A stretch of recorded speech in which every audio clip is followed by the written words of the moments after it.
The Year to Their podcast, it's time to start the show. Be sure to hold on tight, here we go. Exploring all the different Disney destinations. Year to Their, it's time to start the fun. Hello, everybody, and welcome to the Ear to Their podcast, Walt Disney World Word of the Week. I'm your host, Phil Gramlich, and each and every week I will bring you a different Walt Disney World word and then give you tips, tricks, hints, history, background, all kinds of stuff about that word. Now, before I get into the word of the week this week, I wanted to talk a little bit about a big problem in the Disney theme parks. And that problem is, if you have little kids like me, or if you have infants or babies or toddlers, you probably lug a stroller to the parks and you probably have to park it in the designated stroller parking areas.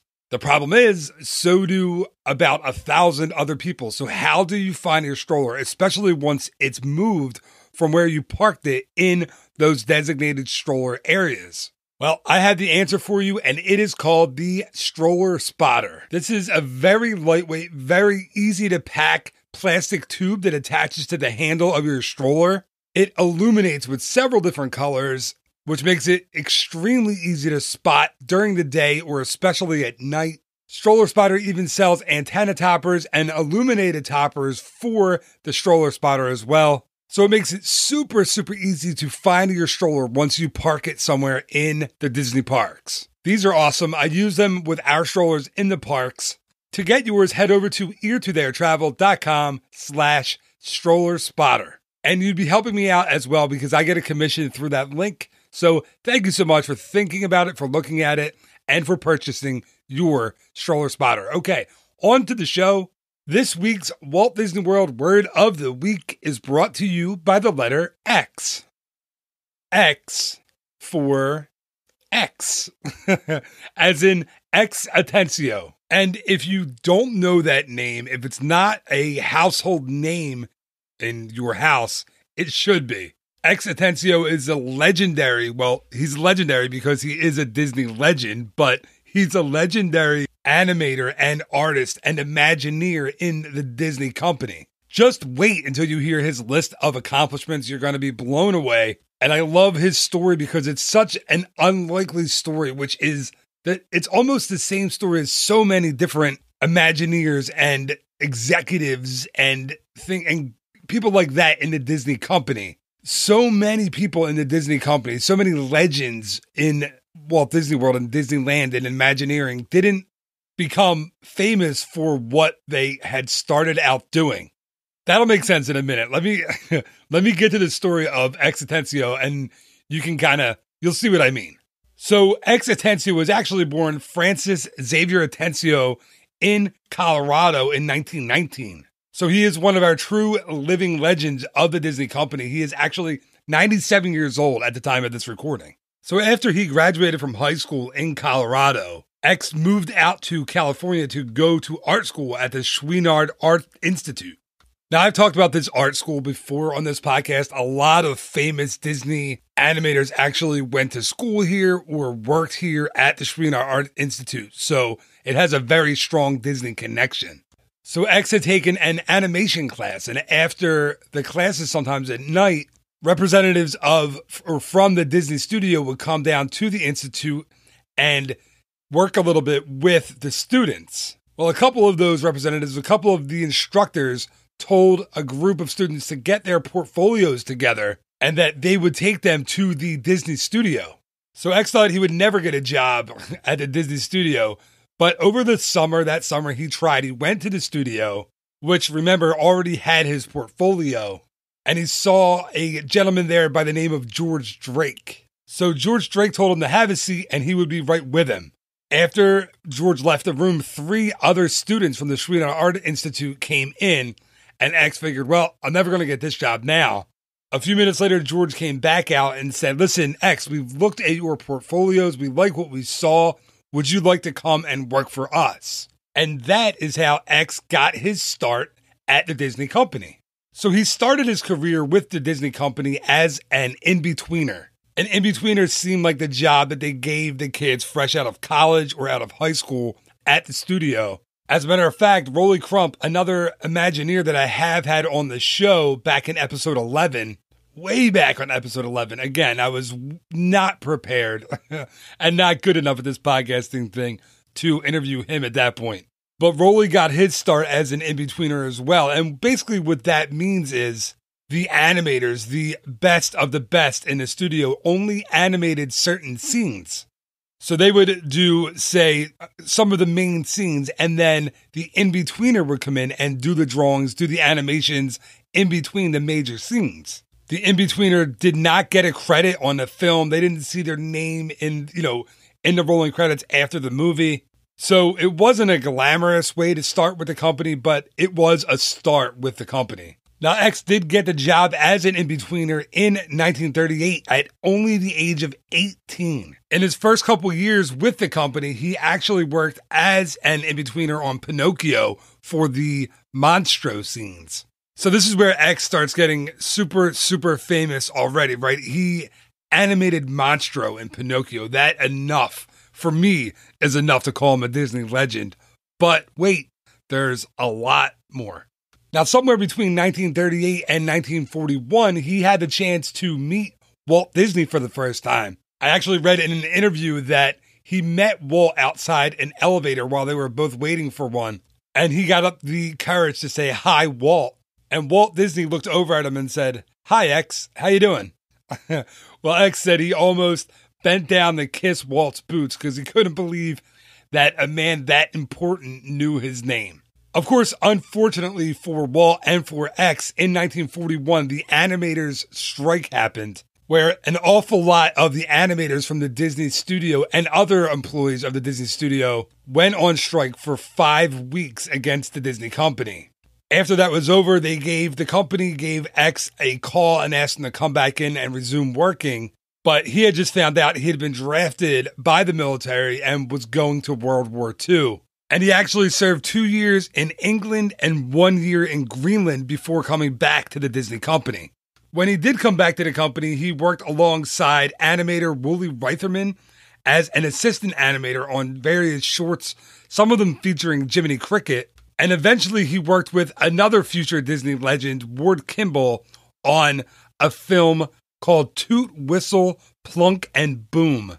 Now, you may have never heard of Toot, Whistle, Plunk, and Boom, but that was X Atencio's first ever film credit, and it also won him his first ever Academy Award. X then worked on some stop-motion animation films, and then he went and started working on the opening scenes and opening titles for films like The Parent Trap, The Shaggy Dog, and the Spoonful of Sugar nursery scene in Mary Poppins.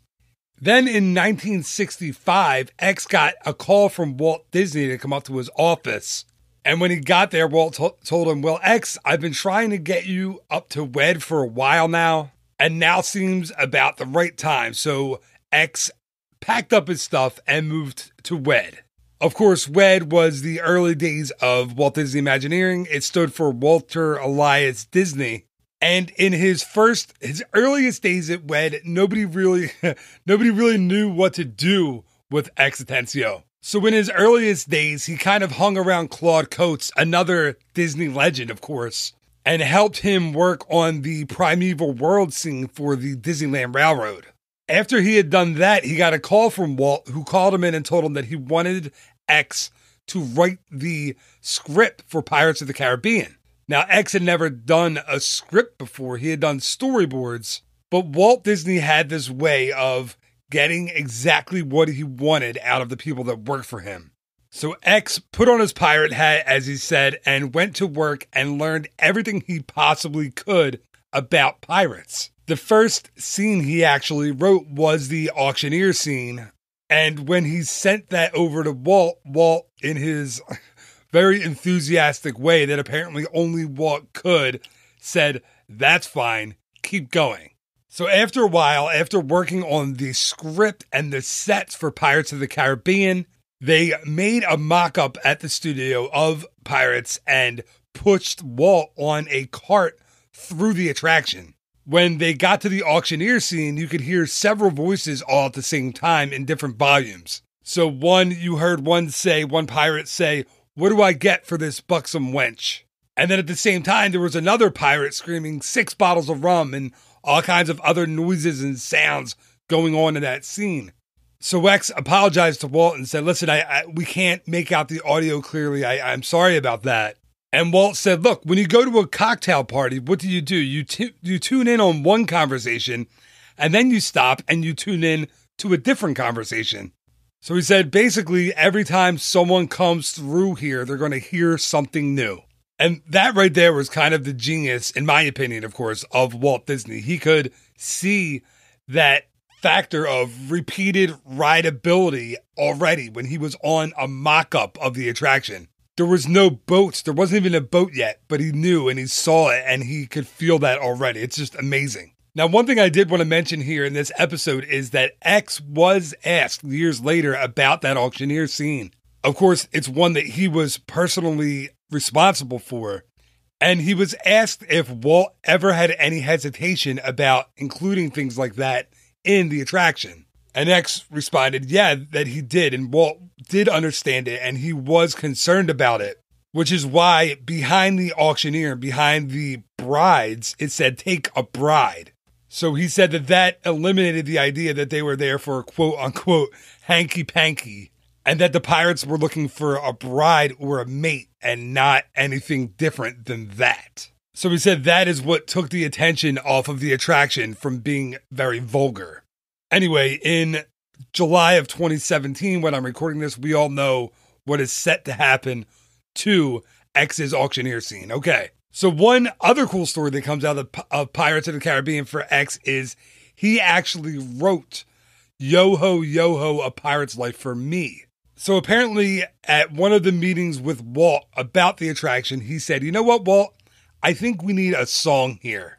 And Walt said, "Okay, X, what kind of song did you have in mind?" And he had a little bit of the song kind of written in his head. So he sang a little bar of it. I guess you would say bar, right? A little piece of the song to Walt. And Walt listened and he liked it. And he said, "Okay, get together with George, who was George Bruns, and write the song. Go make me a theme song for Pirates of the Caribbean." So X and George worked on that together and George Bruns came up with the music. X came up with the lyrics. And Yo Ho, Yo Ho, A Pirate's Life for Me was born. A few years down the line, he actually wrote the lyrics to the Haunted Mansion theme song, Grim Grinning Ghosts. So he became a songwriter with literally no training, no background, nothing in the way of songwriting. So imagine the genius of this guy who's an artist, who becomes an Imagineer, who becomes a songwriter, who is responsible for maybe the 2 most iconic songs in the history of the Disney theme parks. Now, he did work on the Haunted Mansion with other legendary Disney Imagineers like Yale Gracie and Mark Davis and Dick Nunis. One of my favorite stories, and I want to read you a quote from X in a moment, because one of my favorite stories is when he worked with Paul Frees. Now, Paul Frees was a Disney Imagineer. He was the voice of the ghost host in Haunted Mansion. So X said about working with Paul, he said, "Paul Frees would come in on a call and spend the first half hour telling you how great he was. And he would say, 'Okay, Paul, can we get to work now?' And he'd take a script and just run with it. Man, he was a genius. One take. Other people would try doing it all sorts of ways. Not Paul. He just ran with it and he put things in and ad-lib at exactly the right place. I couldn't think of it, but it was always a great addition." I loved how the Imagineers, especially those back in the old days, used to kind of playfully joke with each other and always try to one-up each other. I mean, one thing about these guys like Atencio or Mark Davis or Claude Coates or Paul Frees is they couldn't sign their work, right? They couldn't put their name on anything. It was always a collaborative effort. So with these old classic attractions, they were always trying to, one-up each other and get on each other. And I kind of like that. It's like a big fraternity. And the one thing I wanted to leave you with this week, and the one thing I wanted to mention was someone from D23 asked Atencio a few years ago about changes in Pirates of the Caribbean. So someone from D23 asked what they thought or what X thought about Johnny Depp and other Pirates movies characters being inserted into the attraction, and also asked him what he thought of the more PC version of Pirates, where Disney took out the pirates chasing the women and converted it to the women chasing the pirates. And X said, I liked adding Jack. The pirates chasing the gals? Nobody asked me, but my reaction was, this is Pirates of the Caribbean, not Boy Scouts of the Caribbean. So even though I haven't been able to find a quote from Mr. Atencio about the latest change to Pirates, I'd have to imagine that he would kind of feel the same way, of course, in my opinion, about the changes to the auction scene, to his auction scene on the classic Disneyland and Walt Disney World attraction, Pirates of the Caribbean.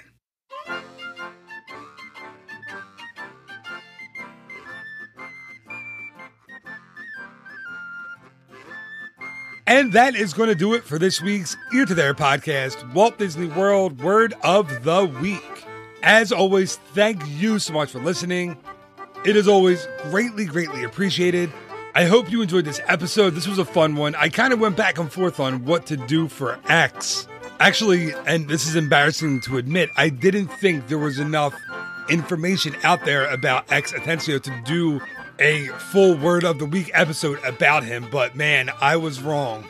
Definitely dead wrong. So again, I hope you enjoyed the show. If you did enjoy it, I'd really appreciate it if you did me a favor. Please, if you haven't done so already, subscribe to the show and rate and review the show on iTunes.